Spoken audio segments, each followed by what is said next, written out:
Assalamualaikum warahmatullahi wabarakatuh. Kami dari kelompok 5 yang beranggotakan Rahmalia Sriapsari dengan nama induk mahasiswa 20624011 dan Sri Rezeki dengan nomor induk mahasiswa 20624015 akan menyampaikan materi mengenai pengendalian dan sistem informasi akuntansi. Ancaman-ancaman atas SIA. Salah satu ancaman yang dihadapi perusahaan adalah kehancuran karena bencana alam dan politik seperti kebanjiran atau panas yang berlebihan, banjir atau gempa bumi, badai angin, dan perang. Ancaman kedua bagi perusahaan adalah kesalahan pada software dan tidak berfungsinya peralatan seperti kegagalan hardware, kesalahan atau tempat kerusakan pada software, kegagalan sistem informasi, gangguan dan fluktuasi listrik, serta kesalahan pengiriman data yang tidak terdeteksi. Ancaman ketiga bagi perusahaan adalah tindakan yang tidak disengaja seperti kecelakaan yang disebabkan kecerobohan manusia, kesalahan tidak disengaja karena teledor, kehilangan atau salah meletakkan, kesalahan logika, serta sistem yang tidak memenuhi kebutuhan perusahaan. Ancaman keempat yang dihadapi perusahaan adalah tindakan disengaja seperti sabotase, penipuan komputer, serta penggelapan. Mengapa ancaman-ancaman SIA meningkat? Karena peningkatan jumlah sistem klien atau server yang memiliki arti bahwa informasi tersedia bagi para pekerja yang tidak baik. Oleh karena LAN atau sistem klien atau server mendistribusikan data ke banyak pemakai, mereka lebih sulit dikendalikan daripada sistem komputer utama yang terpusat, serta WAN memberikan pelanggan dan pemasok akses ke sistem dan data mereka satu sama lain yang menimbulkan kekhawatiran dalam hal kerahasiaan. Konsep-konsep pengendalian dibedakan menjadi dua, yaitu pengendalian internal dan pengendalian manajemen. Pengendalian internal adalah rencana organisasi dan metode bisnis yang dipergunakan untuk menjaga aset, memberikan informasi yang akurat dan handal, mendorong dan memperbaiki efisiensi jalannya organisasi, serta mendorong kesesuaian dengan kebijakan yang telah ditentukan.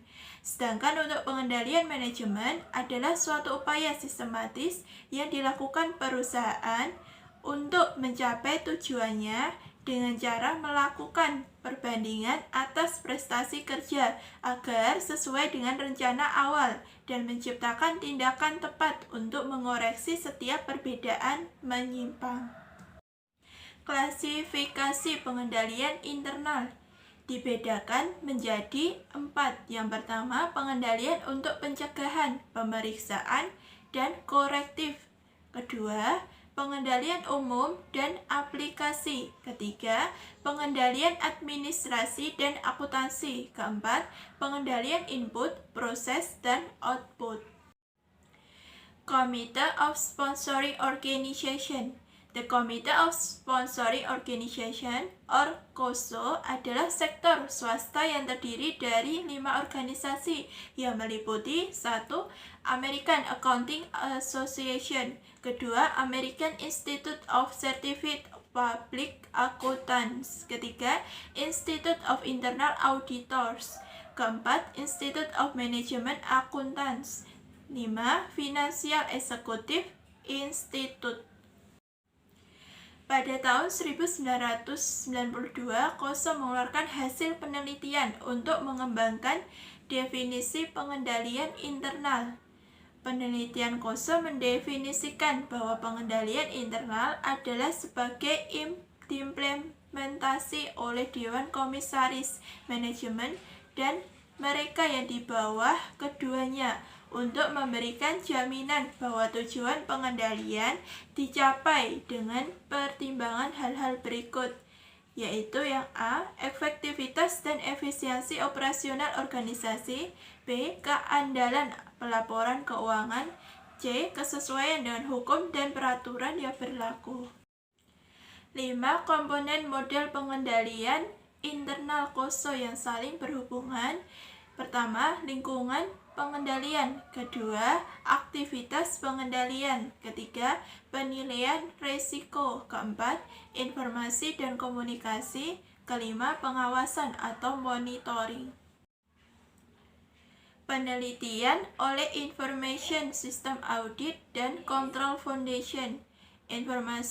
Information System Audit and Control Foundation mengembangkan kontrol objektif for information and related technology. Kerangka tersebut menangani isu pengendalian berdasarkan 3 poin atau dimensi yang menguntungkan, yaitu 1. Tujuan bisnis, 2. Sumber daya IT, ketiga proses IT. Lingkungan pengendalian. Lingkungan pengendalian terdiri dari faktor-faktor berikut. Yang pertama, komitmen atas integritas dan nilai-nilai etika. Kedua, filosofi pihak manajemen dan gaya beroperasi. Ketiga, struktur organisasional. Keempat, badan audit dewan komisaris. Kelima, metode untuk memberikan otoritas dan tanggung jawab. Keenam, kebijakan dan praktik-praktik dalam sumber daya manusia. Ketujuh, pengaruh-pengaruh eksternal. Aktivitas pengendalian. Komponen kedua dari model pengendalian internal KOSO adalah kegiatan pengendalian. Secara umum, prosedur-prosedur pengendalian termasuk dalam satu dari 5 kategori berikut ini. Yang pertama, otorisasi transaksi dan kegiatan yang memadai. Kedua, pemisahan tugas. Ketiga, desain dan penggunaan dokumen serta catatan yang memadai. Keempat, penjagaan aset dan catatan yang memadai. Kelima, pemeriksaan independen atas kinerja. Pemisahan tugas. Pemisahan tugas dibagi menjadi 3, yaitu 1. Fungsi penyimpanan. Fungsi penyimpanan bertugas menangani kas, pemeliharaan penyimpanan persediaan, menerima cek yang masuk dari pelanggan, dan menerima cek lewat surat. Kedua, fungsi pencatatan. Fungsi pencatatan bertugas mempersiapkan dokumen sumber, memelihara catatan jurnal, mempersiapkan rekonsiliasi, dan mempersiapkan laporan kinerja. Ketiga, fungsi otorisasi. Fungsi otorisasi bertugas menyetujui transaksi dan keputusan. Pemisahan tugas. Apabila 2 dari ketiga fungsi tersebut merupakan tanggung jawab satu orang, maka akan muncul masalah. Pemisahan tugas mencegah pegawai dari memasukkan catatan in order to conceptual step of the asset entrusted to them. Pemisahan tugas mencegah pegawai memasukkan catatan untuk menutupi transaksi yang tidak diotorisasi secara layak. Desain dan penggunaan dokumen serta catatan yang memadai. Desain dan penggunaan catatan yang memadai dapat membantu untuk memastikan pencatatan yang akurat dan lengkap atas seluruh data transaksi yang berkaitan. Dokumen-dokumen yang mengawali sebuah transaksi harus memiliki ruang untuk otorisasi. Cara-cara untuk menjaga aset dari pencurian, penggunaan tanpa otorisasi, dan vandalisme adalah sebagai berikut. 1. Melakukan kegiatan mensupervisi dan memisahkan tugas secara efektif. Kedua, melakukan kegiatan memelihara catatan aset termasuk informasi secara akurat. Ketiga, melakukan kegiatan membatasi akses secara fisik ke aset. Keempat, melakukan kegiatan melindungi catatan dan dokumen. Penjagaan aset dan pencatatan yang memadai. Alat-alat yang dapat digunakan untuk mengamankan aset antara lain: 1. Mesin kas. 2. Lemari besi atau kotak uang. 3. Kotak pengaman simpanan. 4. Area penyimpanan tahan api. 5. Pengendalian lingkungan. 6. Pembatasan akses ke ruang komputer, file komputer, dan informasi. Pemeriksaan independen atas kinerja.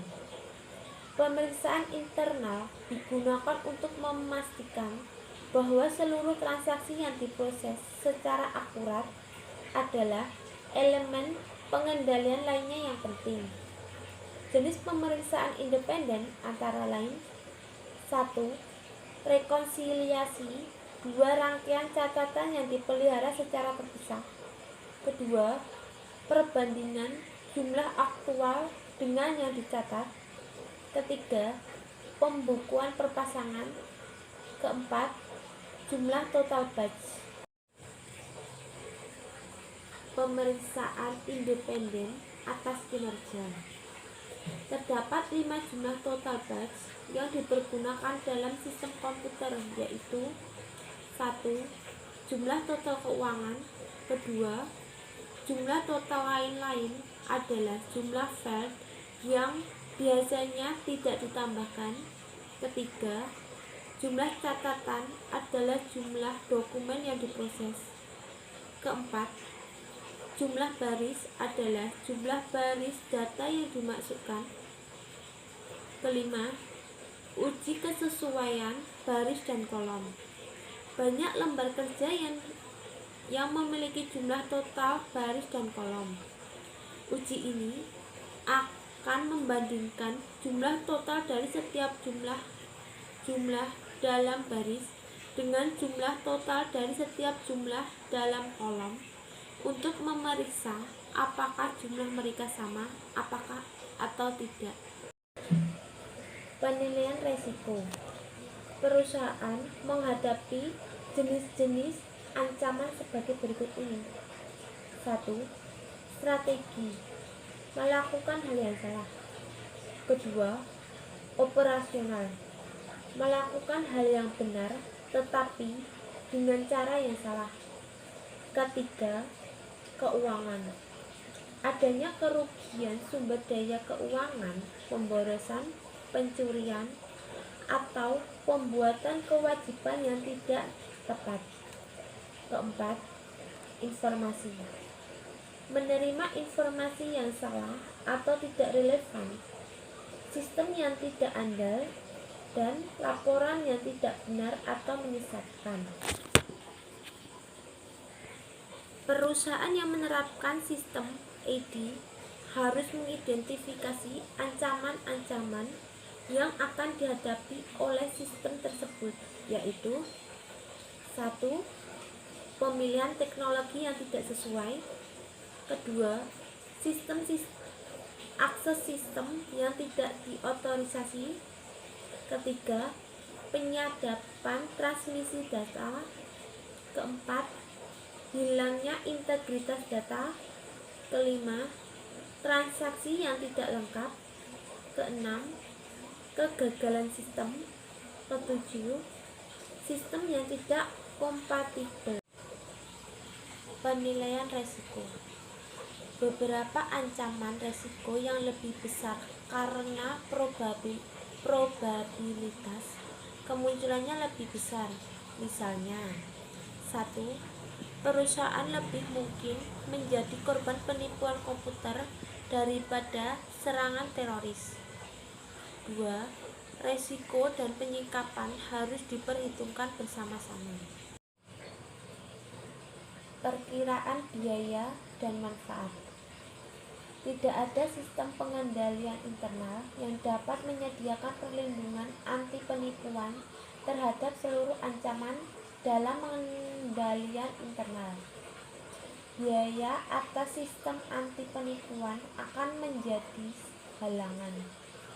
Salah satu cara untuk menghitung Manfaat melibatkan perkiraan kerugian atau expected loss adalah perkiraan kerugian sama dengan resiko dikali penyingkapan. Informasi dan komunikasi. Akuntan harus memahami sebagai berikut. 1. Bagaimana akuntansi diawali. 2. Bagaimana data didapat dalam bentuk yang dapat dibaca oleh mesin atau data diubah dari dokumen sumber ke bentuk yang dapat dibaca oleh mesin. 3. Bagaimana file komputer diakses dan diperbarui. 4. Bagaimana data diproses untuk mempersiapkan sebuah informasi. 5. Bagaimana informasi dilaporkan. Hal-hal tersebut membuat sistem dapat melakukan jejak audit atau audit trail. Jejak audit muncul ketika transaksi suatu perusahaan dapat diacak di sepanjang sistem mulai dari asalnya sampai tujuan akhirnya pada laporan keuangan. Mengawasi kinerja. Komponen kelima dari model pengendalian internal POSO adalah pengawasan. Metode utama untuk mengawasi kinerja mencakup 1.